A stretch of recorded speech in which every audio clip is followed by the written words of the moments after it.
Talk a little bit, because a lot of viewers, when they join us, say, wait a minute, why did they have to ask for that? Doesn't it go back in the jury room? Well, you and I both know that every state's a little bit different. Sometimes it can even depend on the judge hearing the case, but they don't always go back with all of the information. They have to rely on what they recall on their memory. So, what is the practice you're accustomed to, that they have to ask for specific things or that they get everything? So in Ohio, in the practice I'm accustomed to, is these jury instructions are like horse trading between the litigants, the defense attorneys and the prosecutors.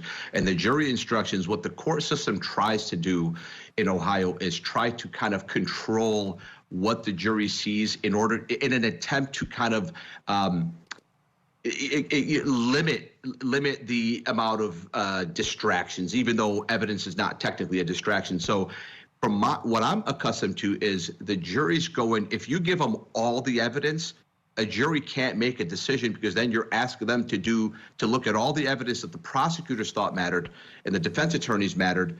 Whereas opposed to, if you just give them jury instructions and say, listen to the evidence as it's proposed and listen to the closing arguments, which is the attorneys arguing the case after the evidence has been admitted, that's what juries go into. They don't go in there with the statements. To my recollection, I don't recall a jury going into the box with statements of the defendants, of any of the participants or the witnesses, unless they ask for it. So to me, that doesn't sound off that they did not go in with that, even though that's a very material point of evidence.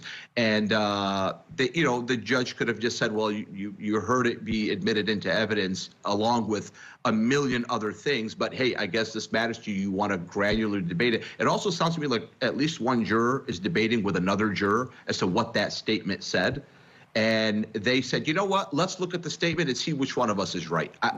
I've seen that happen.